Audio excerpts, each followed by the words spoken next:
So the cultural historians, architectural historians, and those specializing in interior decor and landscape have a field day in the archives at Wilderstein. What would you say is the value of this property right here, with all of the Tiffany and all of the marble, this magnificent mahogany?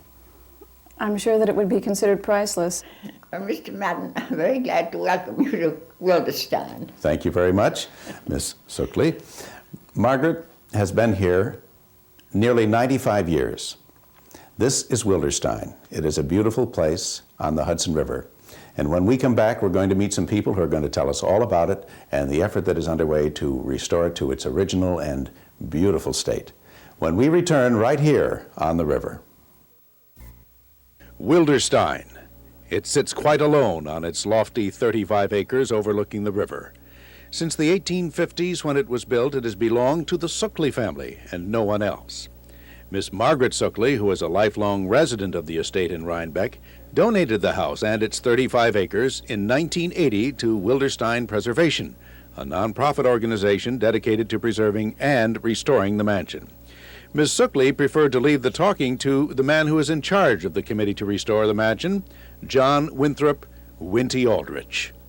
The family began here in the 1850s, but long before that, Wilderstein, this property, played a role in the history of Rhinebeck and the adjacent communities, because in the 1680s, just 300 years ago, this summer in fact, three enterprising Dutchmen from Kingston came over and negotiated with Chief Ankeny of the local Sapasco Indians the acquisition of several hundred acres south of what is today Rhinecliff to include this property.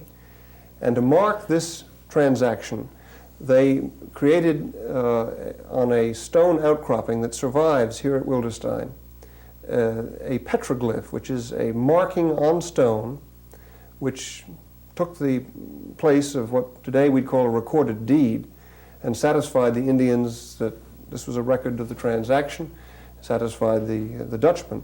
The initials of one of the Dutchmen is on the stone, and the image of the Indian with three feathers and a tomahawk and a peace pipe in either hand. And this became part of the local lore here and survived, as I say, for 300 years. It's the earliest surviving artifact from that very beginning of our settlement era in Rhinebeck. And in the 1850s, when Thomas H. Suckley acquired about 35 acres from his kinswoman, Mrs. Garretson, who had the estate of which this that had previously formed a part, he determined to name it Wilderstein, which was his idea of a representation of this wild man's stone, Indian rock, that was on the premises. The history of this property as an estate really began only in the 1790s with the development of Wildercliff, that was called, the Livingston Garretson estate next door.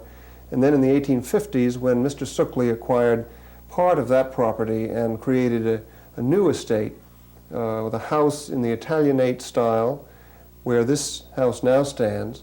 And then in the 1880s, his son, the father of Miss Suckley, who lives here today, acquiring it, inheriting it, and greatly transforming the property into this very elaborate Victorian structure with its extraordinary interiors designed by Tiffany and its landscaping by Calvert Vaux, who was the co-designer of Central Park in New York City, and extensive outbuildings, making it one of the most interesting of the late Victorian estates in the Hudson Valley. A property which has survived largely intact today. It needs attention, to be sure, but it's all here. The buildings are here, the furnishings are here, the wonderful oral history, thanks to Miss Suckley, and very extensive interviews and tape recordings that have been made, and virtually every improvement and change to this place was recorded at the time, and it was all kept, every canceled check and every letter to every architect and a contractor. And so the cultural historians, architectural historians, and those specializing in interior decor and landscape have a field day in the archives at Wilderstein, because it's a record of, complete record of a property as it's evolved over the last 130 years. And then going back in time, it's a record of the Suckley family from their origins in America, which began in the late 18th century with an enterprising Englishman named George Suckley, who was a merchant in England who got into the import-export business and found that most of his success was in New York, and so he moved to this country and married into the relatives of the Livingstons and gradually developed their associations with the Rhinebeck area. When you mentioned about a need for financial assistance here, can you get more specific about that? We have not had a complete and thorough study made of all the work that needs to be done. To be quite candid, we'd rather not know right away how much it will cost to do everything. It might scare us and those who have already come forward with support and assistance. But we do feel that it's a major project that will take many years to accomplish, and we are busy determining the sequence in which the work should be done. We're delighted at the response that we've already had from the public, not only locally here, but from further afield. The experts who have corroborated what we have maintained and believe that this is one of the most important sites of its kind in the country. It's now in nonprofit ownership, so contributions to to Wilderstein Preservation, which is the owner of the real estate here, are fully tax deductible.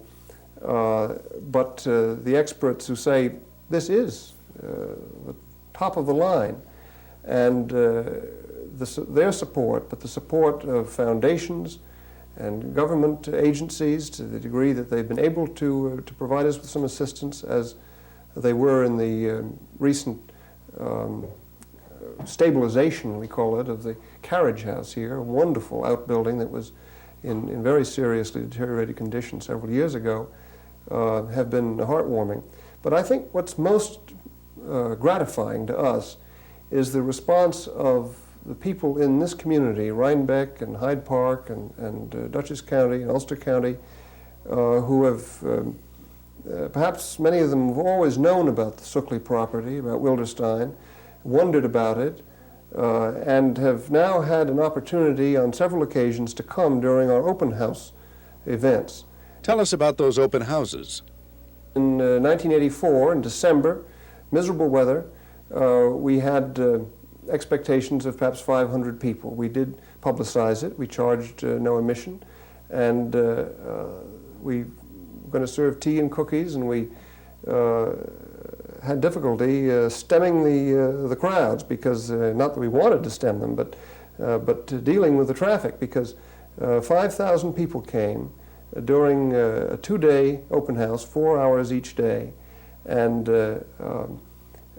contributed over $5,000 in small denominations. We did it again a year later, same experience. Some of the people were return visitors, and we expect to see in our third year, as I say, in December, some of those same people. I might say the house is decorated in each of these occasions by the florists of the community, wonderfully. Last year was a Victorian Christmas decor, and I'm not sure what the focus will be this year. Presumably it will relate to Christmas, but the house is just a bower of flowers and wreaths and decorations and antique children's playthings brought down from the attic that, of course, lend a feeling of authenticity to the scene. When you had 5,000 people, that's right, through here in 2 days at only 4 hours per clip? That's right. There was a steady stream. Did they run through? I mean, how do you get them all in? We kept them moving. We did not have group tours, which is what we usually do. The house is available to group visitation, guided by tour guides on occasion. We've had about 15 such group visits this year. But the open house is run somewhat differently, and we had on those occasions simply a file of people coming in one door and snaking through the rooms, with individuals stationed in each room to explain and interpret what they're seeing, answer questions, and then ending up at the grabbing a cup of tea and a cookie and perhaps shaking Miss Suckley's hand and moving on back out into onto the grounds. And one of the attractions this year, depending on the weather, will be access to the trail system at Wilderstein, which was originally designed by Calvert Vaux, the great landscape architect, and had been allowed to become overgrown in recent years. That system is being reestablished by volunteers of the Appalachian Mountain Club wonderfully well, and the work is about, I think, about 50% complete. This last summer they built a wooden bridge to span a washed-out ravine, and as I say, depending on the weather, the public will be encouraged to walk those trails and appreciate the wonderful, spectacular views of the Hudson River. We have two key words here, Hudson and river. How did the river play to the establishment of what is here now? I think there's no question that from the beginning of settlement, and very likely perhaps even from Indian times, the river was a visual and emotional focus for the people who lived in this region of New York. And it became, in the 18th century, very much the thing to do, if you could afford to have a house on the river with a view of the river. By the 19th century, this has become more than fashionable. It became a rage. And the Suckleys, feeling that there were family and ancestral ties to this land, were not immune to this, and desired to have a country seat, as these properties were often called, with a view of the river. They were also quite close to their relatives, the Garretsons, and so they selected this particular very commanding situation with a view downriver for about 8 miles, taking in these what is now the state-owned lands at Stottsburg, the Mills and Hoyt and Nare Point properties, and Esopus Island, reaching way down toward Hyde Park. There also were views to the west. So the situation and the shaping of those views through clever plantings was very much an objective of the Suckleys in the late 19th century. But surely the access to the river was important as well. The railroad came through here in 1851, railroad service began in 1851, but the family retained the legal right to get beyond the tracks to a boathouse which they constructed, which sadly is now gone, a victim of fire some years ago, but the footings for the boathouse are still there and could be planked over and used. It's a naturally deep water little pier, and right next to it was the much older and well-established landing of Governor Morgan Lewis, who was 2 generations earlier, in the very beginning of the 19th century, which was subsequently acquired along with a very large estate next to Wilderstein by Governor Levi P. Morton, who was also to serve as Vice President of the United States. Mm-hmm.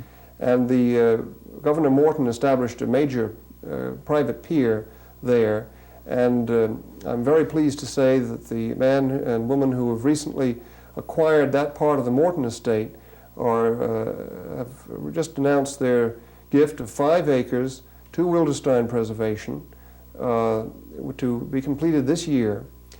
Within the past 5 to 10 years, public access has become very prominent. How do you think that came about? I think that the environmental movement has played a role. Earth Day came in 1970, and youngsters, college-age people, and the citizens at large began to think more about our natural resources and protecting them. The Hudson is the preeminent natural resource here, the Hudson and the Catskill Mountains, I suppose. And once you began thinking about them and the problem that these resources are experiencing, and moving through government and through private ventures to relieve those problems, you begin to think about participating in the resource in a more direct way, whether it's hiking in the mountains or canoeing and sailing on the Hudson. And I think that has played a significant role.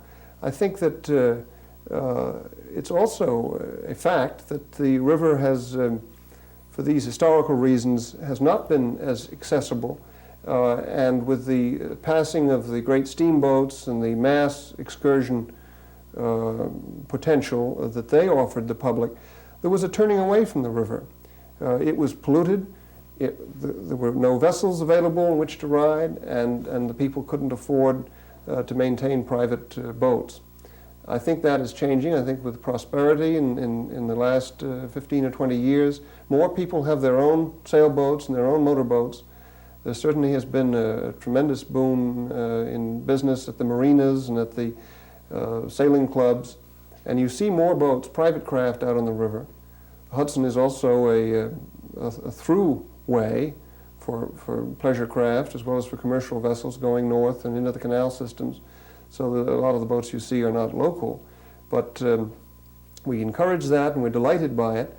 And we recognize that society must do more to provide public access, whether it's foot access or boat access or vehicle access for people who are incapacitated in different ways. Right here in Rhinebeck, there's a fine public landing project that the town has supported. And so people, older people, can get right down next to the water and out on a boat if they wish to.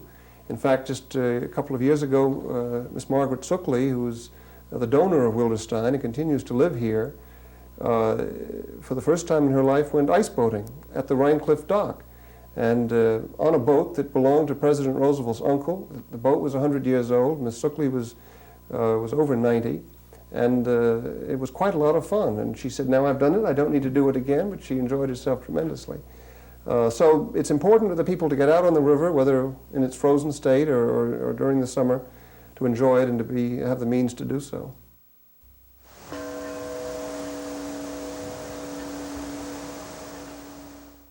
Now, you're a native of Rhinebeck. How did you get involved with the Wilderstein preservation? Well, I've been fortunate to be employed by the state for the last 12 years or so, doing work that I'd love doing and that I think is terribly important. That is protection of our natural and our cultural environment in New York State. And it's wonderful to see the support that the state is getting. Most recently, the tremendous electoral support at the polls in November for the 1986 Bond Act, which addresses these urgent needs. So that is very gratifying, and I have lived in the Rhinebeck area all my life and have become very interested in these issues locally. Historic preservation, as exemplified by the Wilderstein project here, is a case in point. And I see these different roles. I've also been involved in other nonprofit organizations. I was president of the Hudson River Conservation Society for about 10 years. And that is now a subsidiary of Scenic Hudson, functioning as its land trust, Hudson River Conservation Land Trust.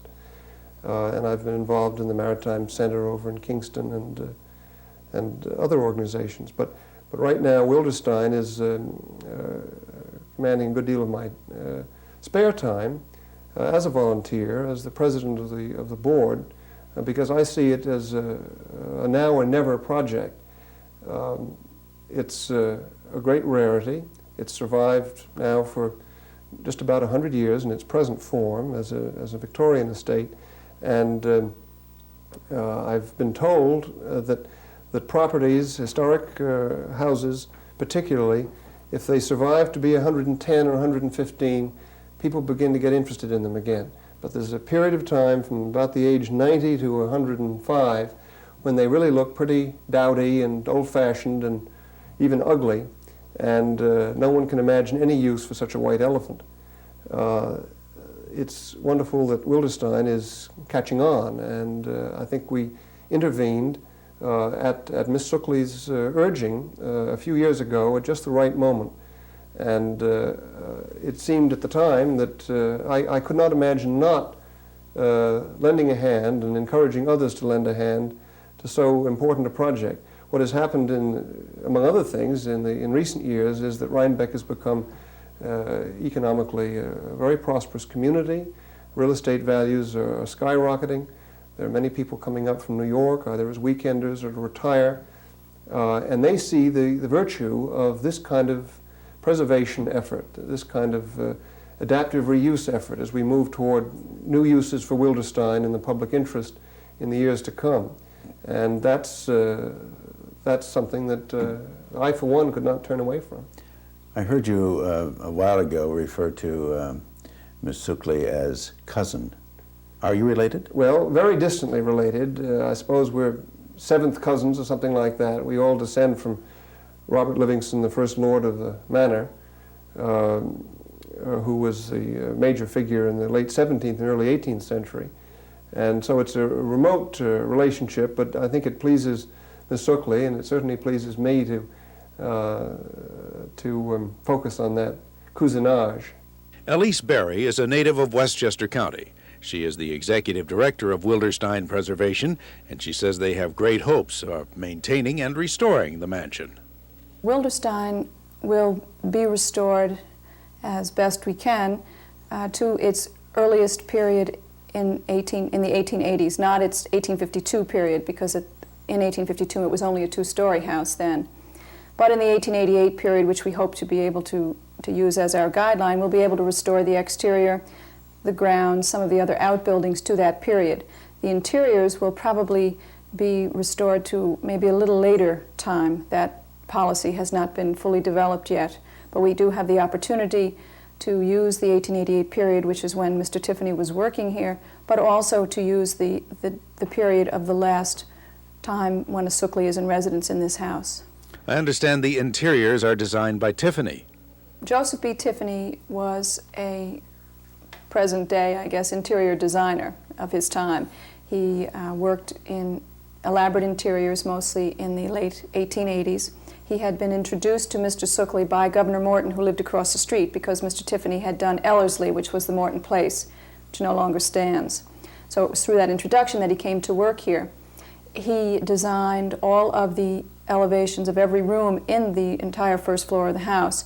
We do have all that documentation that remains from Mr. Tiffany's work, and it shows the particular carvings that would be chosen for the walls.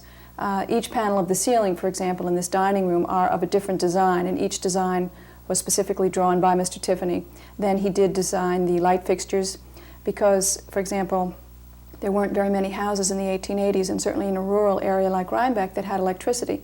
But Mr. Suckley built his own hydroelectric power plant on the Landsman's Kill and generated his own direct current power.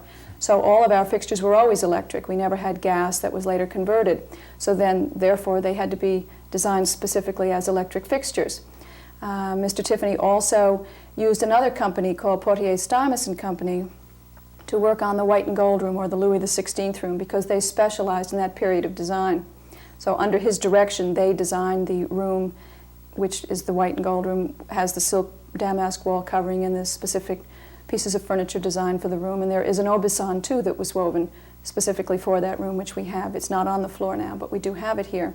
And a lot of the pieces were done under Mr. Tiffany's direction, and all of the woodworking, for example, the cherry in the parlor and the mahogany here and the oak in the hall, were all executed by Rhinebeck craftsmen from the documentation that we have.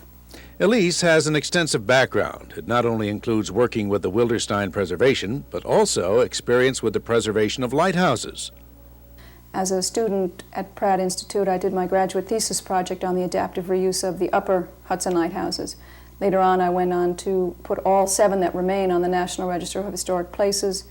And then even later than that, most recently in the last few years, I was consultant for the Heritage Task Force in developing groups that would take on the responsibility of the lighthouses, dealing with the Coast Guard and developing with the Coast Guard a leasing program that became the prototype throughout this nation for building historic structures of that kind. And we began the first leasing project in Hudson, then in Kingston, and so forth. So that was most of the direct relationship to the river, but it was one that went on for many years. Where did you grow up? In Scarsdale, New York. So the river was not that far away. It wasn't very far away, but I was really more directed towards the Long Island Sound as a child. In lower Westchester, the Hudson River was very commercialized and built up in the Yonkers and Hastings and so forth area, and it wasn't thought of as it is here. So we would, for our recreation, tend to go towards the Long Island Sound on the Mamaroneck, Larchmont side of the county. And how did the Hudson River influence the location of this estate?